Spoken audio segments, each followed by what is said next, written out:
all 12 of these drivers as BS Competition, Team MSI and Team Vitality will look to go through into the group stage tomorrow, where we are joined by the three best teams from the online phase. Speaking of online phases, Marcel Cintic didn't have a very good 2025 up until this point. First place in the last race, second in the one before that, and he is up towards the front again, looking to take another victory. Look at that, Team Vitality 3 out of the front 4 in this race, with Nikodem Wisniewski on the inside line of that second row. Let's see what happens in these 10 laps as race 3 of Group A gets underway. Down in towards turn number 1, don't hit your teammate. Marcel Cintic and Yuri Toman side by side in towards the first corner. They do manage to stay off of one another. Thibaut Casabon and Wisniewski going to the second corner still side by side as well. Look at that from the air. The teammates trying to coordinate a lead between the Aston Martins. Still side by side. It's going to be Toman who takes the lead. Then Marcel Cintic and Wisniewski trying to get past Casabon for third.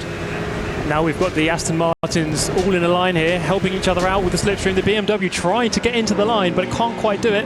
Down towards the hairpin, always going to be a point of contention in any race around the Hockenheim ring. The BMW there, just trying to tiptoe around the inside. And they actually all managed to get through there cleanly. Wow. Which is a miracle. It is a miracle, minor miracle. Fantastic driving from all of them to get through there unscathed. Toman leads, Cintic leads, Casabon, the front 3. Team Vitality certainly have taken this up, but look at that on the outside line. That looks like it's one of the Team MSI cars. It certainly was. Jimmy Antunes looking around the outside. He couldn't quite get it done, but look at them swarming Wisniewski. There's 4 of them behind him, and Johan Art's the one who has to go around the outside and goes through into 4th position. MSI and BS Competition are really battling for second here. Team Vitality have gone. Yeah, Vitality are looking extremely good here. 1, 2, 3, very strong position. The first 2 races have proven that having multiple drivers in contention at the front really does help out. You can boost each other, you can not fight and just try to pull away from the pack. And MSI here, that is potentially a crucial overtake there from half to get into 4th. Now we can back up Wisniewski into the 3 cars behind him. His teammates try to just chip away at the points tally deficit between the 2 teams. Yeah, Vitality at the moment we can forget about. They're going to finish top, but who's going to finish in second? BS Competition are going to get 10 from Wisniewski, then another 4 from Oliveira and Shields. So it's only 14 points. They've got 61 at the moment. Let's see how many they're going to have by the end of the day, because a lot is still going to change here. But Wisniewski's on his own there in amongst a sea of other teammates, which is going to be the problem for him. Let's have a look, though, back at the start and what happened on lap number 1. This is Antunes trying to get past Wisniewski. There's not a lot that the Polish driver can really do here, because look at that 4 Mercedes surrounding him. And, well, yeah, he couldn't fend them all off. No, it looked like they kind of got stuck on each other and didn't want to give up the position. But that's the benefit of having so many drivers behind. You can pick up the pieces from any of the mistakes that happen in front of you. Erhan Yovski is going to be looking to do the same thing. I mean, his team is certainly going to go through, but he's going to want to restore some pride, because he's had a couple of disastrous races so far in the competition. He's going to want to finish a little bit higher than 10th to restore some pride for himself. But in the mid-pack here, looking fairly settled. The BS+ competition there, driver Wisniewski, looking pretty well surrounded by the swarm of Mercedes, but just sitting pretty there in 5th place for the time being. And of course, 3rd place doesn't automatically mean that you're out of the competition. However, as we were discussing just before we came to air, it is a disadvantage being in Group A, because the team that finishes 3rd, whichever of these it's going to be, don't actually know how many points they need to score to get into the last chance qualifier later tonight. Yeah, so as a reminder to the viewers, the top team of each group will automatically go through to tomorrow's competition, and then the second places in each group will compete in race 7 later today, and then the best of the 3rd places will also go through. So the worst scoring 3rd place team will not go through. So any point that you can gain is, it does matter. Every position does matter here. Yeah, even if you are going to finish last, which is going to happen to one of these 2 teams. Johan Art's under pressure here from Wisniewski and Yovski in the background, getting past the BS Competition boys, and they are even further down the field now. Side by side into the Mercedes arena, outside for Wisniewski, and there's another crucial 3 points for BS Competition, and he needs them as well for his team, because they're occupying the bottom 3 places as a team at the moment. Yeah, this could actually swing in the favour of MSI if they have a good result here. They're about 24 points behind going in, and 25 points for the win, where the top 3 are locked out, but it's not impossible for MSI to recover second place here. 24 points to recover. Absolutely. At the moment they're scoring 28, whereas BS Competition are scoring, what's that, mental maths? 16, so that's not enough of a gain at the moment. I think what you said there is quite crucial, actually. The fact the top 3 are locked out, the 25, the 20, the 16 all being locked away, means that if you're trying to overturn a 24-point margin, that is a bit steep. I think their main point of attack here is getting after Wisniewski. If they can push him down the order significantly, obviously they're going to gain positions and gain points, and also likewise Wisniewski will be losing points at the same time, so that will swing it in their favour quite quickly. So that's going to have to be their focus for the time being. Well, Hanyoski's the enigma in this, because he's not really racing for anything other than pride. He's coming down the inside of John Robertson this time round in towards the final corner. Goes a bit deep, they get stuck. Kaki Oliveira's going to get them both. Oh dear, someone needs to turn out of that, and they finally do. But the BS Competition boys take 2 places each. That's disastrous for MSI. Exactly what John Robertson didn't need, but also the team as a whole. Yayovski's still on the inside of Ferris Stanley. He's broken quite late. He just pulls it up in time to not hit Gregor Schill too badly into the Mercedes arena as they stay locked together here, these two. Yayovski round the outside, he's going to get that plate from Ferris Stanley. What about John Robertson? He really needs that position now because he's lost so many in that exchange. Oh, it was hard to watch, I must say, as he seemed to be glued to the bumper for about 10 years there. Couldn't quite get himself disconnected. So Yayovski actually ends up in 10th after all of that. But his team is looking very safe for the time being, so he's not going to have to worry. It is obviously a team competition, but every individual driver is still, of course, going to want to perform and know that they've got the capability to drive at the front. Ooh, that will be one of your warnings for track limits there. We've already talked about the curbing at turn number 1, the fact that it extends so far outside of the white line. You can keep your right-hand side wheels on there and still be okay, but even that wasn't true for Johan Hart there, who's trying to chase down Wisniewski, doing exactly as you say, trying to get after the only BS Competition driver they really can at the moment, because these guys are out and away. Jiri Toman and Marcel Chinchik are 1 and 2 again. I'm not sure if any teammates have finished 1 and 2 3 races in a row like this before, namely because we haven't really done this format very often in R1's history, but Toman and Chinchik have been imperious so far today. We didn't see this online from them. Toman only took 1 victory, Chinchik only 2. For drivers who have taken 25 victories between them before this tournament, that's quite low. They are showing now just how good they really are. Yeah, this duo really proven to be very strong, and it's also proven once again that the strength in numbers is so important, as you can just easily pull away or just help each other and assist each other down the straights, drafting each other. The Aston Martin proved to be a strong car. It'd be interesting to see what the Porsche can do. We'll see that out in the next race with Group B, as obviously there's the 4 cars, isn't there, in this competition. We've yet to see the Porsche today. I'm looking forward to seeing how that performs up against these 3. It'll be Team Falcons driving the only Porsche this afternoon. They'll be against Maus and Williams Sim Racing, by the way, later on. That will be coming up. Group B coming up after this race here today. See which of Williams, Maus and Falcons can get through in the same format as these guys. And then obviously we're going to mark the 3rd place team from that group against the 3rd place team from this group. We'll have that one spectacular race from Daytona at the end of the day. I mean, you always want something to look forward to at the end of the day, whatever it is, in one of these broadcasts as well. We have got a barnstormer to look forward to at Daytona. As James said, it's going to be carnage potentially, but they're very exciting. Always looking forward to a Daytona race. Obviously the long straights on the oval, full speed, lots of slipstream, and it is just a one-off race. Everyone's fighting for that final position into tomorrow's competition.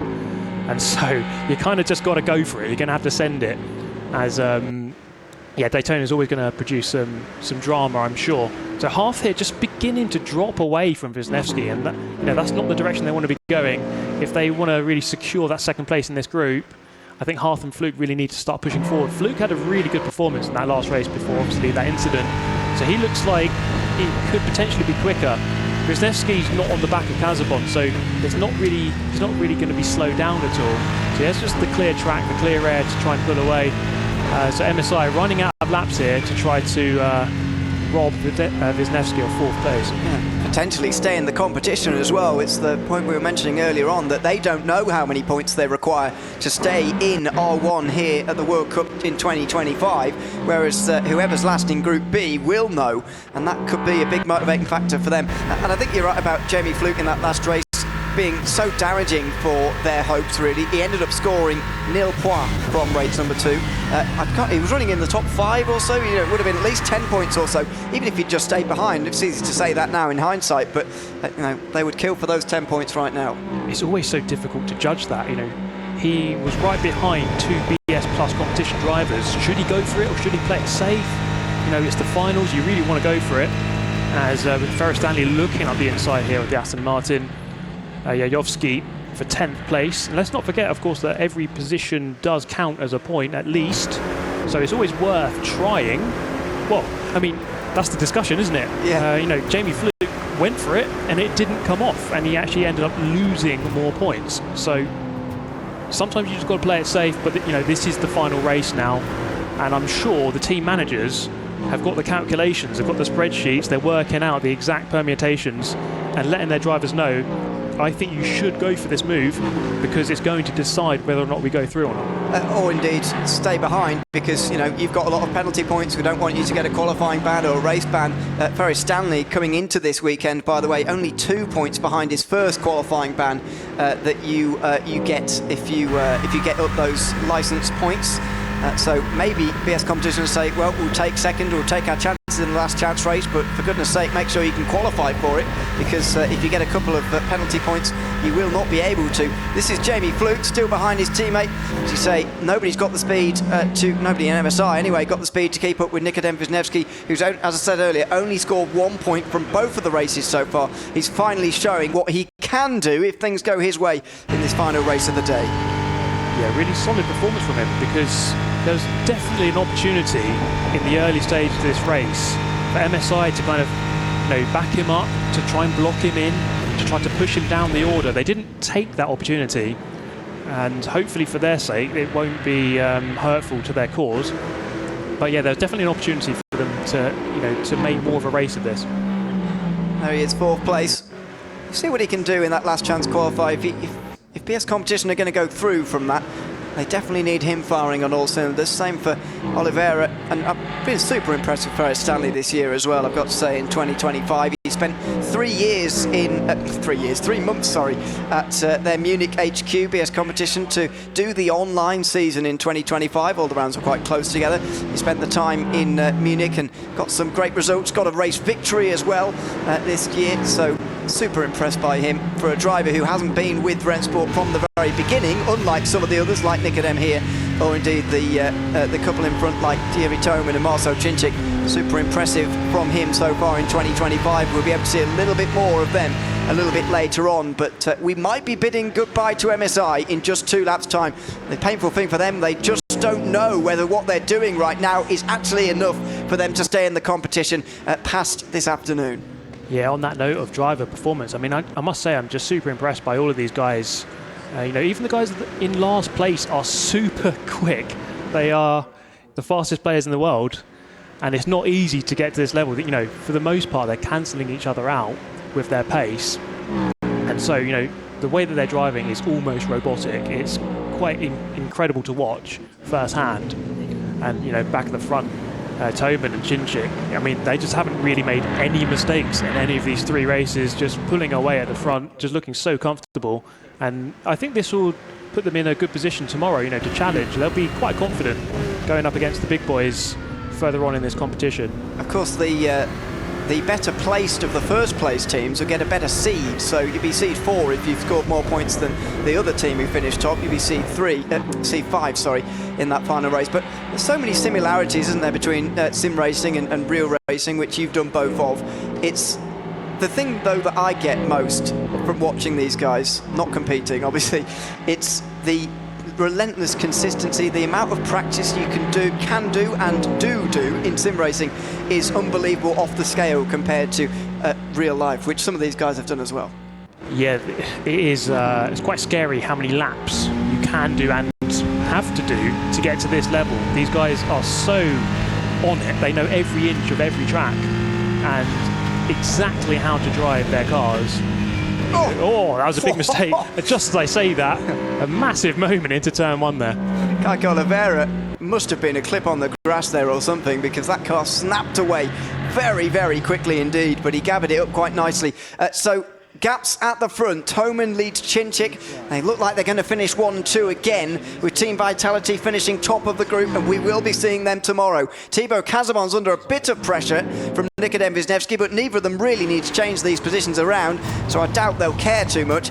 Johan Hart is under a little bit of pressure, but only from his teammates. Jamie Fluke and Jimmy Antunes, I guess, can't do any more at this stage. They're not going to battle amongst themselves. They are just going to wait and watch these final 3 races this afternoon and see if what they have done in third place is going to be enough. We've seen very clearly who are the fastest, second fastest and third fastest in Group A here this afternoon at the Esports World Cup, that's for sure. Team Vitality, after struggling in the online season, only gaining 7th seed out of the 12 teams that competed in the online season of 2025. By that metric, you could say they were not favourites to finish top of this group, but they have done with ease. Yuri Toman and Marcel Chinchik have been astonishing, and Toman is going to win again. He's going to take 2 victories to Marcel Chinchik's 1. He will come out the final corner and celebrate a very well done job this afternoon. The first group of the Esports World Cup in 2025 is going to go to Team Vitality as Yuri Toman takes another victory here at the Hockenheim Ring ahead of Marcel Chinchik and Thibaut Casamon.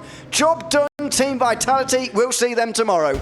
Yeah, amazing job. Just completely assured at the front. There was no real threat after turn 1. It was just so assured. Brilliant performance from them. I'm looking forward to seeing the scoring between MSI and BS+COMPETITION. I think it'll be quite close, but MSI may be just missing out. We'll see. There's Florian Hausberg congratulating Mehdi Al-Fali, who's the team manager of Team Vitality. Those 2 team managers, of course. BS+COMPETITION, the manager is Florian Hausberg, of course, who you just saw there. Shaking hands all round, though.